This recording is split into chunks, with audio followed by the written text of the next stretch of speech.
Hello friends, তোমাদের সকলকে দাদেবজি চ্যানেলে স্বাগত। আজকে আলোচনা করব ক্লাস 11 সেকেন্ড সেমিস্টার পলিটিক্যাল সায়েন্সের তোমাদের যে দ্বিতীয় অধ্যায় জাতি ও জাতীয়তাবাদ, এই অধ্যায় থেকে আজকে আলোচনা করব জাতির আত্মনিয়ন্ত্রণের অধিকার অর্থাৎ ন্যাশনাল সেলফ ডিটারমিনেশন সম্পর্কে।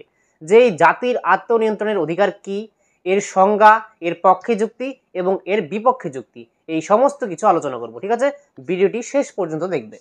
দেখো, তাহলে প্রথমেই দেখা যাক যে জাতির আত্মনিয়ন্ত্রণের অধিকার কাকে বলা হয়।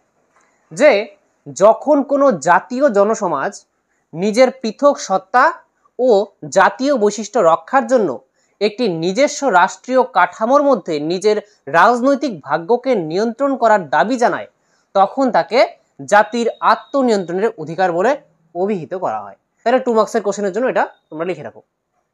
তাহলে এখন ভালো মতো বুঝে নাও যে এই জাতীয় আত্মনিয়ন্ত্রণের অধিকারটা কি। তাহলে একটা জাতি, তোমরা জানো যে জাতি কি? জাতি হচ্ছে একটা নির্দিষ্ট ভূখণ্ডের মধ্যে বসবাসকারী এমন একটা জনগোষ্ঠী, যেই জনগোষ্ঠী ভাষা, সাহিত্য, সংস্কৃতি, ঐতিহ্য এর উপর ভিত্তি করে তারা ঐক্যভূত হয়েছে। ঠিক আছে, এবং যারা একটি রাষ্ট্র গঠনের জন্য, ঠিক আছে, যারা একটা রাষ্ট্র গঠনের জন্য তারা সংগ্রাম করছে বা একটা রাষ্ট্র গঠন করে ফেলেছে, তারাই হচ্ছে কি? তারাই হচ্ছে জাতি। ঠিক আছে, তাহলে এখানে জাতির আত্মনিয়ন্ত্রণের অধিকার বলতে বোঝাচ্ছে যে একটা জাতি, ঠিক আছে, এখানে এক জাতি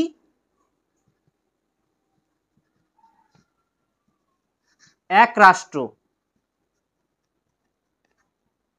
ঠিক আছে, এই কথাটা মনে রাখবে যে এক জাতি এক রাষ্ট্রের কথা কিন্তু এই জাতির আত্মনিয়ন্ত্রণের অধিকারে বলা হয়েছে। এখানে বলা হয় যে এই জাতির আত্মনিয়ন্ত্রণের অধিকারের মধ্যে যে একটা জাতি একটা রাষ্ট্র গঠন করবে। ঠিক আছে, একটা রাষ্ট্র গঠিত হবে একটা জাতিকে নিয়েই, বহুজাতিক রাষ্ট্র কিন্তু গঠন করা যাবে না। যদি একটা রাষ্ট্রের মধ্যে অনেক জাতি থাকে, ঠিক আছে, ঠিক আছে, তাহলে অনেক জাতি যদি থাকে, তাহলে যেই জাতির সংখ্যাগরিষ্ঠতা থাকবে, অর্থাৎ যেই জাতির মানুষ রাষ্ট্রের মধ্যে বেশি থাকবে, সেই জাতি রাষ্ট্রের সমস্ত কার্যাবলীতে অংশগ্রহণ করবে। আর যে মাইনরিটি থাকবে, অর্থাৎ যারা কম সংখ্যক, অল্প সংখ্যক যে জাতিরা থাকবে, তাদের অধিকার এখানে প্রাধান্য দেওয়া হবে না। তার জন্য এখানে জাতির আত্মনিয়ন্ত্রণের অধিকারে বলা হয়েছে যে একটা জাতি, সেই জাতি নিজে একটা রাষ্ট্র গঠন করবে আর সেই রাষ্ট্রকে তারাই পরিচালনা করবে। ঠিক আছে, একটা জাতি যে আছে তাদের একটা পৃথক সত্তা থাকে, তারা অন্য জাতি থেকে যে আলাদা, তার একটা বৈশিষ্ট্য থাকে। তাহলে সেই যে পৃথক সত্তা এবং যে তাদের যে জাতীয় বৈশিষ্ট্যটা আছে, প্রত্যেকটা জাতির একটা আলাদা আলাদা বৈশিষ্ট্য আছে। তাহলে সেই জাতীয় যে বৈশিষ্ট্যটা রক্ষা করার জন্য একটি নিজস্ব রাষ্ট্রীয় কাঠামো, তারা নিজেরা একটা রাষ্ট্রীয় কাঠামো গঠন করবে, যেই রাষ্ট্রীয় কাঠামোর মধ্যে নিজের রাজনৈতিক ভাগ্যকে, একটা জাতি তার নিজের যে রাজনৈতিক ভাগ্য, অর্থাৎ তারা নিজেদের দেশকে পরিচালনা করবে, অন্য জাতি যাতে তাদের দেশকে পরিচালনা না করে। এক জাতি, সেই জাতি, একটা জাতি আছে, সেই জাতি একটা রাষ্ট্র গঠন করবে এবং সেই রাষ্ট্রের মধ্যে সেই জাতি রাষ্ট্রকে পরিচালনা করবে, অর্থাৎ নিজের রাজনৈতিক ভাগ্যকে নিয়ন্ত্রণ করার দাবি জানায়, তখন তাকে জাতির আত্মনিয়ন্ত্রণের অধিকার বলা হয়। এখানে মানেটা বোঝো, জাতির আত্মনিয়ন্ত্রণ, আত্ম বলতে নিজের, নিয়ন্ত্রণ বলতে বোঝাই যায়। তাহলে একটা জাতির যখন নিজেই যখন নিজেকে শাসন করবে, ঠিক আছে, একটা জাতির লোকেরা যখন নিজেরাই নিজেদের শাসন করবে, তার যে অধিকারটা, সেটাই হচ্ছে জাতির আত্মনিয়ন্ত্রণের অধিকার। বোঝা গেল? তাহলে এখন দেখো যে সংজ্ঞা, এখন এই জাতির আত্মনিয়ন্ত্রণের যে অধিকার, এটাকে অনেক অনেক রাষ্ট্রবিজ্ঞানী অনেকভাবে সংজ্ঞায়িত করেছেন। যে এখানে 3টি সংজ্ঞা লিখিয়ে দিয়েছি। যে লেনিনের মতে জাতিসমূহের আত্মনিয়ন্ত্রণের অধিকার বলতে কেবল রাজনৈতিক অর্থে স্বাধীনতার অধিকারকে অত্যাচারিত জাতির বন্টন থেকে অবাধ রাজনৈতিক পৃথককরণের অধিকারকেই বোঝায়। তারপর দেখো স্টালিনের মতে জাতির আত্মনিয়ন্ত্রণের অধিকার বলতে প্রতিটি জাতির নিজস্ব ভাগ্য নির্ধারণের অধিকারকে বোঝায়। তাহলে প্রতিটি জাতি নিজেদের যে ভাগ্য, সেটা নিজেরাই যখন নির্ধারণ করবে, নিজেরা কিভাবে নির্ধারণ করবে? যে একটা জাতি গঠন হলো, একটা জাতি তারা নিজের দেশকে নিজেরা পরিচালনা করবে, আর তার দ্বারা নিজেদের যে অধিকার, তারা নিজেরাই নিজেদেরকে নিয়ন্ত্রণ করবে। ঠিক আছে, নিজেদের অধিকার সেখানে সুরক্ষিত থাকবে। কিন্তু যেই রাষ্ট্রের মধ্যে বহু জাতি আছে, ঠিক আছে, অনেকগুলি জাতি আছে, সেই রাষ্ট্রের মধ্যে কি হবে? যে যেই জাতির সংখ্যাগরিষ্ঠতা দেখা যায়, অর্থাৎ যেই জাতির লোক এই রাষ্ট্রে বেশি আছে, সেই জাতির লোকেরাই নিজেদের অধিকার সুরক্ষিত করবে, আর বাকি যে অল্প সংখ্যক যে জাতিগুলি আছে, তাদের অধিকার সুরক্ষিত হবে না। তার জন্য এখানে বলা হয় যে একটা জাতি, তারা একটা জাতির একটা রাষ্ট্র গঠন করবে আর তারা নিজেদের ভাগ্য নিজেরাই নির্ধারণ করবে। তারপরে হচ্ছে জন স্টুয়ার্ট মিলের মতে, জন স্টুয়ার্ট মিল কি বলেছেন যে জাতির আত্মনিয়ন্ত্রণের অধিকার বলতে কি বোঝায়। জন স্টুয়ার্ট মিলের মতে জাতীয় জনসমাজের সীমারেখা রাষ্ট্রের সীমারেখার সমানুপাতিক হওয়া উচিত। তার মতে একটি বহুজাতিক রাষ্ট্রে স্বাধীন রাজনৈতিক প্রতিষ্ঠান সমূহ থাকতে পারে না। তাহলে বুঝে নাও, একটু আগে এটাই বললাম যে একটি বহুজাতিক রাষ্ট্রে, বহুজাতিক রাষ্ট্র মানে যেই রাষ্ট্রের মধ্যে অনেকগুলি জাতি থাকবে, সেটাকে বলা হয় একের বেশি যেই রাষ্ট্রে কি থাকবে, যে জাতি থাকবে। তাহলে সেই বহুরাষ্ট্রীয় বহুজাতিক রাষ্ট্রে স্বাধীন রাজনৈতিক প্রতিষ্ঠান প্রতিষ্ঠিত হতে পারে না। স্বাধীন স্বাধীন একটা রাজনৈতিক প্রতিষ্ঠান, যেমন বিচার বিভাগ, বিচার বিভাগ হচ্ছে একটা প্রতিষ্ঠান, স্বাধীন প্রতিষ্ঠান, কিন্তু প্রতিষ্ঠিত হতে পারে না বহুজাতিক রাষ্ট্রের মধ্যে। কিভাবে? যে যেই রাষ্ট্রের মধ্যে অনেকগুলি জাতি আছে, এই রাষ্ট্রের মধ্যে অনেকগুলি জাতি আছে, তাহলে যেই জাতির সংখ্যাগরিষ্ঠতা দেখা যায়, অর্থাৎ যেই জাতির লোক এই রাষ্ট্রের মধ্যে বেশি আছে, তাদের অধিকারকেই সুরক্ষিত করবে রাজনৈতিক প্রতিষ্ঠানগুলি সেই দেশের। আর যে অল্প সংখ্যক মাইনরিটি আছে, তাদের রাইটস, তাদের যে অধিকার, সেটা লঙ্ঘিত হবে সেই রাষ্ট্রে। এইটা বলা হয়েছে, এটা জন স্টুয়ার্ট মিল বলেছেন যে যেই রাষ্ট্রের মধ্যে অনেকগুলি জাতি থাকবে, অর্থাৎ বহুজাতিক রাষ্ট্রে স্বাধীন রাজনৈতিক প্রতিষ্ঠান প্রতিষ্ঠিতই হতে পারে না। এখন দেখো যে এই জাতির আত্মনিয়ন্ত্রণের অধিকারের পক্ষে ও বিপক্ষে যুক্তি। আমি এখানে 4টি পক্ষে যুক্তি আলোচনা করব ও 4টি বিপক্ষে যুক্তি আলোচনা করব। দেখো, প্রথম পক্ষে যুক্তি যে গণতন্ত্র প্রতিষ্ঠা ও বিকাশের উপযোগী। যে দেখো, যদি একটা জাতি একটা রাষ্ট্র প্রতিষ্ঠা করে, একটা জাতি আর এই একটা জাতি মিলে একটা রাষ্ট্র প্রতিষ্ঠা করলো, তার দ্বারা কি হয় যে সেই জাতির জনসাধারণ সরকার গঠন করতে পারে। ঠিক আছে, সরকার কিভাবে গঠিত হয়, যে মানুষজনেরা ভোটের দ্বারা সরকারকে আর কি, সরকারের যে সরকার যারা চালায়, সরকার বলতে আর কি মন্ত্রীরা। ঠিক আছে, যেমন ভারতবর্ষে আমাদের কি আছে, যে সরকার আছে, কেন্দ্র সরকার বলতে প্রধানমন্ত্রী আর প্রধানমন্ত্রীর যে মন্ত্রী পরিষদ। ঠিক আছে, প্রত্যেক 5 বছর অন্তর অন্তর লোকসভার নির্বাচন হয়, তারপর সেই যে লোকসভার নির্বাচনে কিন্তু প্রধানমন্ত্রী নির্বাচিত হয়ে আসে আর তার একটা মন্ত্রী পরিষদ থাকে, সেটাই হচ্ছে সরকার। সেরকম প্রতিটি রাজ্যের মধ্যেও রাজ্য সরকার থাকে, রাজ্য সরকারের মধ্যে মুখ্যমন্ত্রী আর তার যে মন্ত্রী পরিষদ। সেরকম এখানে বলা হয়েছে যখন একটা জাতি একটা রাষ্ট্র প্রতিষ্ঠা করবে, তখন সেই জাতির লোকেরাই সরকার গঠন করবে। তাহলে সেইটা হচ্ছে একটা গণতান্ত্রিক অধিকার। গণতান্ত্রিক অধিকার হচ্ছে একটা, যে সেই জাতির জনগণরা তাদের নিজেদের সরকার তৈরি করবে।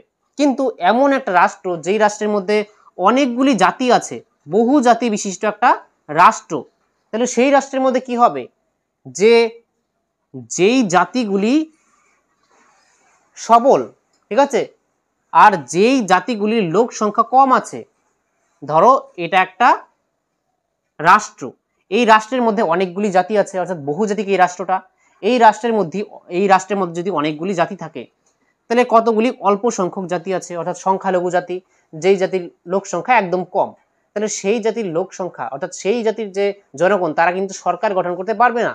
কারণ এই রাষ্ট্রের মধ্যে যেই বড় জাতিটি আছে, বড় জাতির জনগণটা যে আছে সংখ্যাগরিষ্ঠ, সেই জাতির জনগণরা তাদের সরকার গঠন করবে।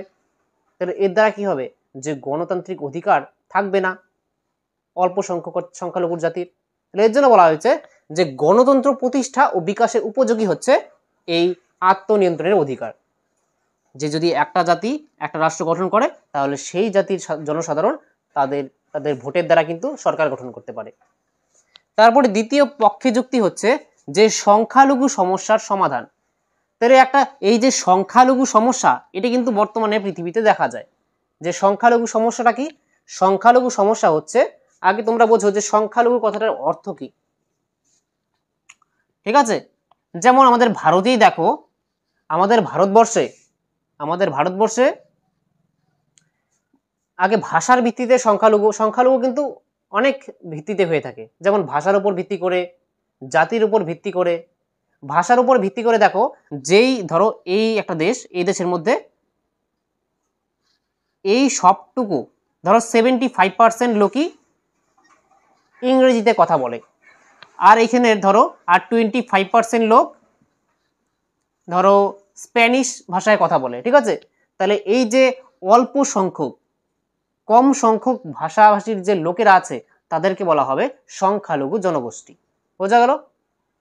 তাহলে যেই ভাষার লোকেরা একটা জায়গার মধ্যে, একটা দেশের মধ্যে কম থাকবে তারা হচ্ছে ভাষার ভিত্তিতে সংখ্যালঘু।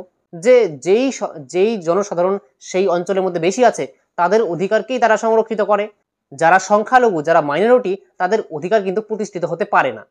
তাহলে এর জন্যই বলছে যে সংখ্যালঘু যে সমস্যাটা, সেই সংখ্যালঘুর সমস্যা সমাধান হয়ে যায় একটা জাতি যখন একটা রাষ্ট্র গঠন করে, তখন সেই জাতি তার সরকার গঠন করবে, তখন সেই জাতিরই সমস্ত অধিকার থাকবে, অন্য জাতি তো এখানে নেই, তাহলে তার দ্বারা সংখ্যালঘুর সমস্যাটাও আর থাকছে না। তাহলে এটা হচ্ছে একটা পক্ষে যুক্তি। নেক্সট হচ্ছে নৈতিক দিক থেকে সমর্থনীয়। তাহলে এই যে জাতির আত্মনিয়ন্ত্রণের অধিকার, এটা কিন্তু নৈতিক দিক থেকে সমর্থনীয়। অর্থাৎ ধরো একটা রাষ্ট্র, এখানে এই রাষ্ট্রটা বহু জাতি এখানে আছে, অনেকগুলি জাতি আছে। তাহলে এই রাষ্ট্রের মধ্যে বহু জাতি যদি থাকে, তাহলে যেই জাতিগুলি সবল, অর্থাৎ যেই জাতির লোকেরা বেশি থাকবে, বেশি সংখ্যায়, তারা কি করবে, যে যারা কম অর্থাৎ সংখ্যালঘু জাতির উপর তারা অত্যাচার করবে, তারা শোষণ করবে। তাহলে এটা তো নৈতিকতার সমর্থন পায় না, এটা তো অনৈতিক হয়ে গেল। তাহলে এর জন্যই বলছে যদি একটা রাষ্ট্র একটা জাতি নিয়ে গঠিত হয় তখন সেটা নৈতিক দিক থেকে সমর্থনীয়, অর্থাৎ সেখানে এক জাতি অন্য জাতিকে শোষণ করার, এক জাতি অন্য জাতিকে অত্যাচার করার সুযোগই পায় না। তাহলে এটা এই যে আত্মনিয়ন্ত্রণের অধিকার, এটা একটা নৈতিক দিক থেকে সমর্থনীয়। নেক্সট হচ্ছে অভ্যন্তরীণ বিবাদের সম্ভাবনা হ্রাস পায়। তাহলে যে একটা রাষ্ট্রের মধ্যে যদি অনেকগুলি জাতি থাকে, তাহলে সেই জাতির মধ্যে কিন্তু বিবাদ দেখা যাবে, ঠিক আছে।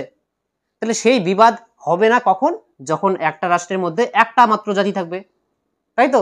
তাহলে এটাই বলছে যখন জাতির আত্মনিয়ন্ত্রণের অধিকার প্রতিষ্ঠিত হবে কোনো একটা রাষ্ট্রে, অর্থাৎ একটা জাতি একটা রাষ্ট্র গঠন করবে, তখন অভ্যন্তরীণ বিবাদের সম্ভাবনা হ্রাস পাবে, তাদের মধ্যে বিবাদ থাকবে না, ঠিক আছে। এটা বলা হয়েছে, এটা পক্ষে যুক্তি। তাহলে বোঝা গেল। এবার দেখবো বিপক্ষে যুক্তি, ঠিক আছে। যে অনেকে এবার মনে করেছেন যে না, এক জাতি এক রাষ্ট্র এই ধারণাটা সম্পূর্ণ অবাস্তব, ঠিক আছে, এটা অবাস্তব তত্ত্ব। এই যে তত্ত্বটা, যে জাতির আত্মনিয়ন্ত্রণের অধিকার, এটা একটা অবাস্তব তত্ত্ব, অর্থাৎ বাস্তবে এর প্রয়োগ কিন্তু সম্ভবই নয়, ঠিক আছে।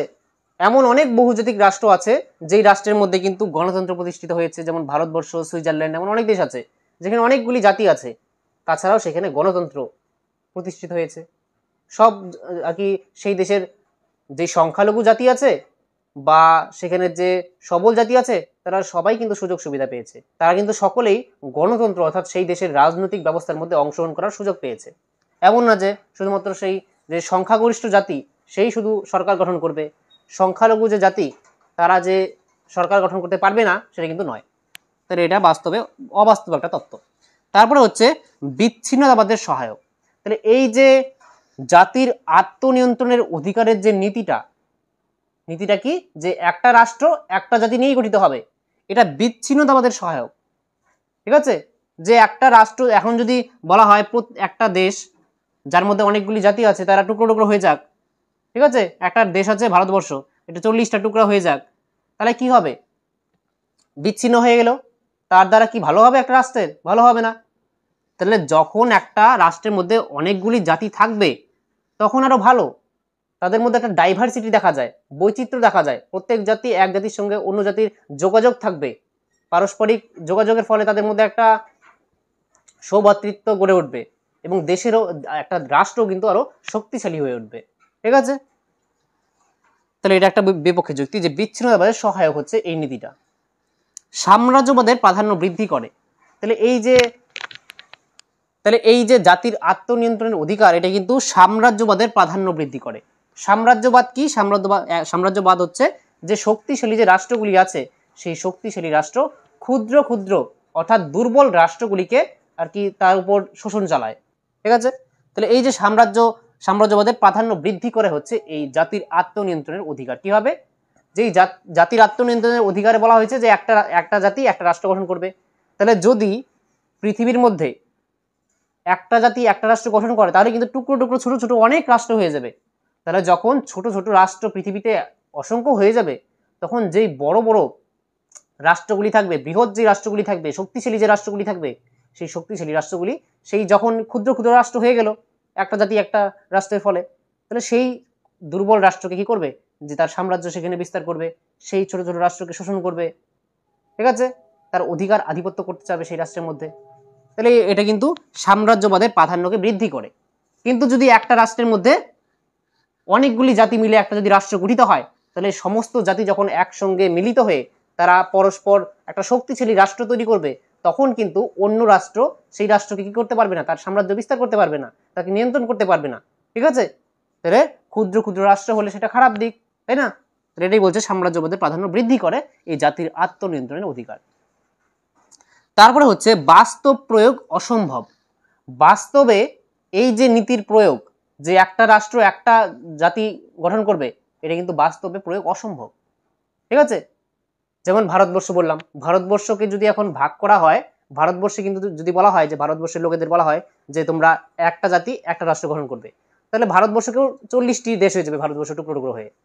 এমন যদি ইউরোপে যাওয়া যায়, ইউরোপেও কিন্তু 80টির মতো দেশ হয়ে যাবে, ঠিক আছে। তাহলে এত ক্ষুদ্র ক্ষুদ্র দেশ হয়ে যাবে, তারপরে কিন্তু কোনো একটা রাষ্ট্র অর্থনৈতিক দিক দিয়ে শক্তিশালী হতে পারবে না অতটা, তাদের মধ্যে সংঘর্ষ থেকেই থাকবে।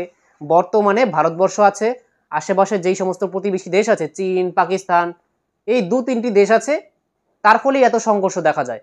যদি এখন 80টি 40টি দেশ হয়ে যায়, তাহলে পাশাপাশি তখন কত সংঘর্ষ হবে, পৃথিবীতে একটা অশান্তির সৃষ্টি হয়ে যাবে, শান্তি ভারসাম্য পৃথিবীতে বজায় থাকবে না। তাহলে এটাই বলছে যে বাস্তব প্রয়োগ অসম্ভব এই জাতির আত্মনিয়ন্ত্রণের অধিকার। বোঝা গেল। তাহলে এটা ছিল পক্ষে যুক্তি, এটা ছিল বিপক্ষে যুক্তি। আশা করি তোমরা বুঝতে পেরেছো। তোমাদের এই ক্লাসটি কেমন লাগলো তোমরা কমেন্ট বক্সে আমাকে অবশ্যই লিখে জানাবে। আর যারা এই চ্যানেলে নতুন, তোমরা অবশ্যই চ্যানেলটি সাবস্ক্রাইব করে রাখো, ঠিক আছে। আর ভিডিওটি ভালো লাগলে একটি লাইক করে রাখো। আর নেক্সট ক্লাসে আমি আলোচনা করব যে রবীন্দ্রনাথের যে জাতীয়তাবাদ সম্পর্কে তার যে দৃষ্টিভঙ্গি, সেটা নিয়ে আলোচনা করবো, ঠিক আছে।